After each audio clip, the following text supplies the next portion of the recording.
Well, Donald Trump has virtually clinched the Republican nomination after Senator Ted Cruz suspended his campaign following a devastating defeat in the Indiana primary. Trump won about 53% of the vote, capturing 51 delegates in the winner-take-all state. In his concession speech last night, Ted Cruz shocked his supporters by announcing his withdrawal. From the beginning, I've said that I would continue on as long as there was a viable path to victory. Tonight, I'm sorry to say, it appears that path has been foreclosed. Together, we left it all on the field in Indiana. We gave it everything we've got. But the voters chose another path. And so, with a heavy heart, but with boundless optimism for the long-term future of our nation, we are suspending our campaign. But hear me now, I am not suspending our fight for liberty.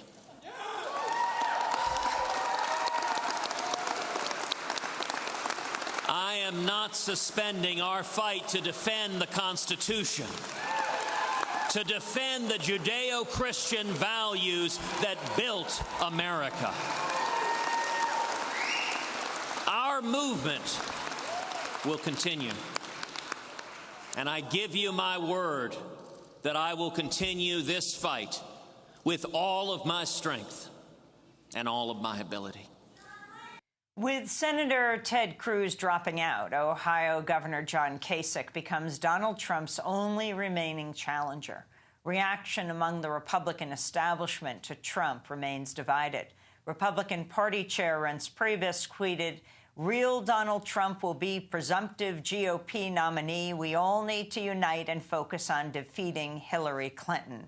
#NeverClinton."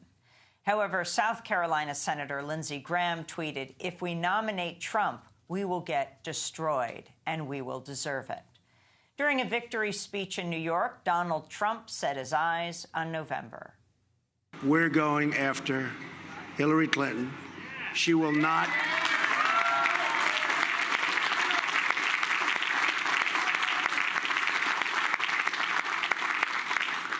She will not be a great president. She will not be a good president. She will be a poor president. She doesn't understand trade.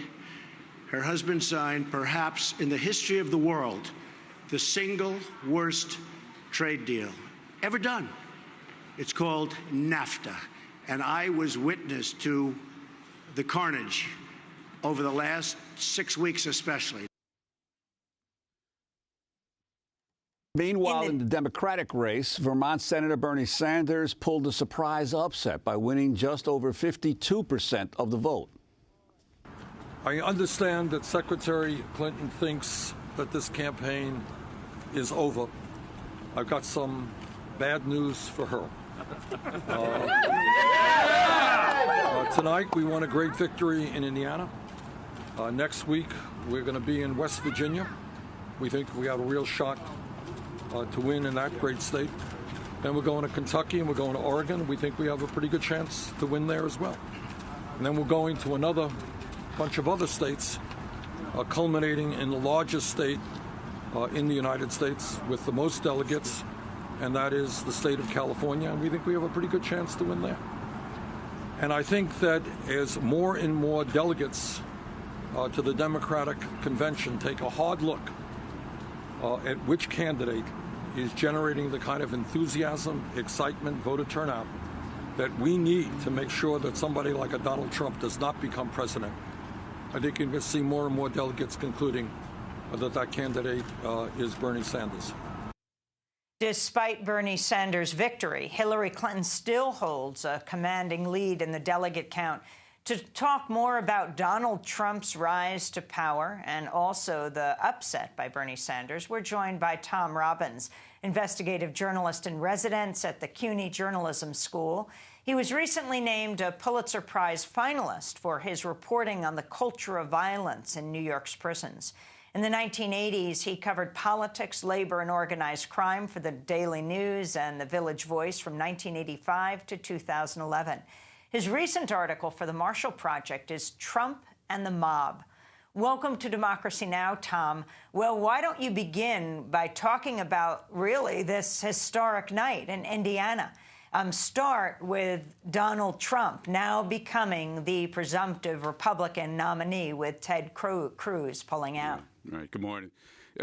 Who'd have thunk it, right? I mean, you have the slickest con man out of New York City and has just been basically made the Republican nominee by the Hoosiers of Middle America. It's an astonishing thing, and I guess it goes to show that the Republicans have just as little idea as to who their base is as the Democrats.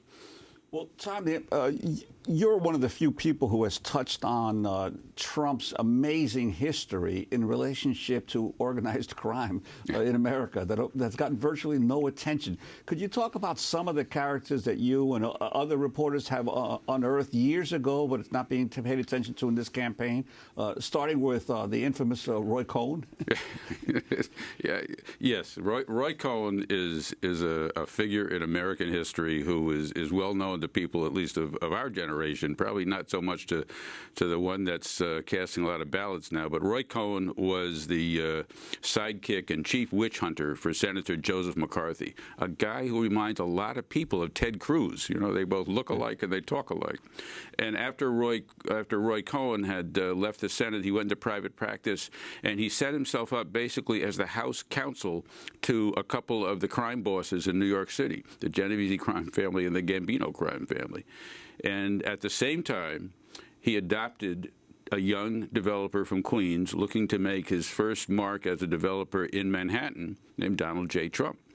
And Donald J. Trump will tell you to this day that he learned how to play politics and he learned how to play development from Roy Cohn while he was sitting in Roy Cohn's East Side townhouse next to Fat Tony Salerno and Big Paul Castellano.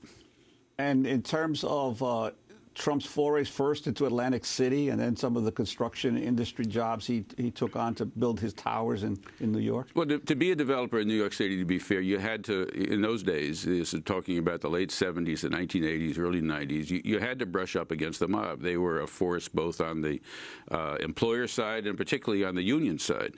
But despite that problem, Donald Trump seemed to keep running into them over and over again. They bought apartments in his Trump Tower, in Trump Plaza. You know, they kept showing up as people that he was carousing with. And then when he went to Atlantic City, and one of the things I did recently in this piece for the Marshall Project was I put up this old FBI memo that I've had for many years in which Donald Trump met with a couple of FBI agents protesting that he was concerned that in Atlantic City there might be organized crime figures, and what could he do to protect himself from this? Which was a little like saying, is it true that there was a guy named Al Capone once who didn't pay his taxes? And he did go to Atlantic City. He promptly got in bed with half a dozen mobsters who he bought land from down there. Tom, I want to turn to the memo. The memo says, quote, Trump advised agents that he had read in the press media and had heard from various acquaintances that organized crime elements were known to operate in Atlantic City. Trump also expressed at this meeting the reservation that his life and those around him would be subject to microscopic examination. Right. Trump advised that he wanted to build a casino in Atlantic City, but he did not wish to tarnish his family's name. You know, Tom Robbins. Yes, you know, I'm so glad you read that in detail, Amy. You know, it's one of the most remarkable statements coming from a man who was invited the most microscopic examination, not only of his life, but his children's life, all of his wives' lives. Tarnish his name. You know, this is a man who has emblazoned his name all over every building that he can find, and without any compunctions as to who he associated with. And it didn't just stop at Atlantic City. Right up until recently, this latest Trump hotel in New York, at least it has his name on it, even though he's not the owner, the Trump Soho down on Spring Street. As the New York Times revealed a few weeks ago, his partners in that were a bunch of Russian mobsters. And when he was asked about it, Donald Trump had the same thing that he said about the mobsters in Atlantic City, about the ones in development that he dealt with in New York. He wouldn't know them if he met them. What about Dan Sullivan? You write about him, and talk about that and the Polish immigrant workers that Trump employed. You were there, Juan, at the news when I told that story. It's one of my favorites. You know, there was, and I love it because of the fact that I got it from a crusty old rank-and-file member of the House Wreckers Union who had sued Donald Trump for the fact that in making way for Trump Tower, and that is his signature accomplishment. It's his high-rise condo palace right in the corner of 57th Street and 5th Avenue. And to do that, he had to knock down a building that was a former famous New York City department store called Bonwit Teller. And he was in such a rush to do it, he got himself a contractor who had a union signatory to a union contract, but in fact was using all undocumented workers from Poland, hardly paying them at all. They were getting so little money that they were literally sleeping on the job site. And he, of course, made none of the donations to the Union Benefit Fund, which he was supposed to do. So this rank-and-file member filed a lawsuit against Donald Trump for the fact that he had cheated his union out of these benefits. And Trump ended up settling, even though he completely claimed throughout the debates, I never settled lawsuits. He settled that one out of court. We never know how much he settled for, but I can tell you that that crusty old rank-and-file guy and his lawyers were very happy with how it went. And then there was the luxury limousine company that he lent his name to as well. Talk about that one. Credit this one to my friend Bill Bastone at smokinggun.com. In 1988, when Trump was at the peak of his days in Atlantic City, he teamed up with a guy named John Staluppi, who was a very successful and wealthy auto dealer out of Long Island, to create a new stretch limousine, kind of a Trumpmobile, that would be so lavish with these leather seats and with paper shredders and bars and everything in the world you'd ever want. John Staluppi, according to the FBI, is a made member of the Colombo crime family. You know, I'm not saying that. The FBI says that. And when Donald Trump was asked about it, he said, well, I never knew anything about that. In fact, I didn't know John Staluppi very well at all. You talk about when Donald Trump was asked about it. Let's talk about the media's coverage of Donald Trump, Tom Robbins. What's your assessment of it and the significance of what this means, what happened in this last 24 hours with Ted Cruz pulling out, and clearly Donald Trump becoming the presumptive Republican nominee for President of the United States of America? You know, I don't think, Amy, that the media has done a terrible job in covering these stories. There have been quite a few of them, actually. The problem is that no one has really compelled Trump to answer the questions, you know, in that he gets away with simply saying things like, well, I never heard of that guy, or I wouldn't know him. He's never been forced to sit down in a chair and really answer the kind of questions that he would have to presumably do as a Republican nominee. And I think that'll really be a telling point for the American media. Is like, okay, we know all this stuff about him, and look, he's a gold mine of these kinds of stories. We're just scratching the surface here, the ones I just mentioned. There's a lot more. This has been a deal maker in New York and across the world for 40 years. He's come up against some incredibly shady characters. So now the question is, will people get him to actually answer questions and try to get down below the level? So far, none of these stories, I think, have scratched the surface. The reason that he can win a state like Indiana is because nobody thinks badly of him. And of course, there's still the big issue of when he will, or if he ever will, release his tax forms. Yeah, well, I don't think we're going to see those. I think, look, Donald Trump says he's running for president in a very different way, and that's one of the ways it's going to be different. You're not going to see his tax forms. Let me ask you, Tom Robbins, this issue of what Donald Trump says, just the outright lies just don't seem to matter. Just take, for example, the Iraq War. One of the things that's been mentioned, ways he's similar, for example, to Bernie Sanders, is that he was opposed to the war in Iraq. He's against the so-called free trade deals that are made. On the issue of the war in Iraq, he was for the war in Iraq. I mean, back then in 2002, he talked about being for it. You know, it's a perfect example, I mean, because of the fact there could be no more crucial difference that he claimed at the early Republican debates. He kept saying, I knew. I was the guy who said I was against the Iraq War. And he kept saying it over and over again, and nobody challenged on it until people went back and they started looking at the public record and realized, well, wait a minute, that's not really true. He was for the war in Iraq until he was clever enough, and grant him this, he's a smart man. He recognized a disaster in the making when he saw one, and he changed his position, and he started saying that, and very mildly at first. It wasn't until much later when the tide had turned that he started really saying it was a bad idea. But I think that's a really good example of like trying to get him to own up. Is, well, what were you thinking? What were you saying at that time? And his ability to slide through this stuff is astonishing. I mean, recently Politico brought together all the people who had written biographies of Trump just to sit down at the table and swap stories. And I commend that piece to everybody who wants to read it. My friend Wayne Barrett is one of them. Tim O'Brien is one of them. Gwenda Blair. Folks who had written really most in-depth biographies of him. And they tell wonderful stories, I mean, one after another. But my favorite one was about Trump and the draft, which for people of our generation was a very big deal as to what you did during the draft. And Donald Trump has always claimed that he got out of the draft simply because of the fact that, like, they didn't need him at that point. And he talked about having a high number, which was a lottery at one point. But one of the biographers went back and checked, and he said, well, actually, your date was before they're even using the lottery. How did you get out of the draft? At which point, Donald Trump says, heel spurs. I got a 4F because of my heel spurs. And the guy who wrote this book said, I can't imagine how many miles on a golf course this fellow has walked. And he had too many heel spurs to walk in Vietnam. I mean, that's those kind of stories which are out there waiting to be picked. And then, of course, there's the big story of Bernie Sanders last night. Once again, the polls are wrong. The prediction that it was going to be Hillary Clinton. Now, this hasn't gotten quite as much attention as Donald Trump winning because Ted Cruz has pulled out. But Bernie Sanders won Indiana. And also, it's not a winner-take-all primary. But the significance of Bernie Sanders continuing on and these continued victories. Well, you watched it closer than I did, Amy. My sense was that they knew it was going to be close. Perhaps they were predicting a narrow Clinton victory there. But Indiana demographically matches the kind of states that Bernie Sanders has done very well in, largely white electorate. And, he's shown an ability to resonate with that portion of the voters in the Democratic Party that's above and beyond. So people shouldn't be surprised about the fact that he did well. Is it enough to put him over? I guess, now we get into the mathematical head counting for delegates.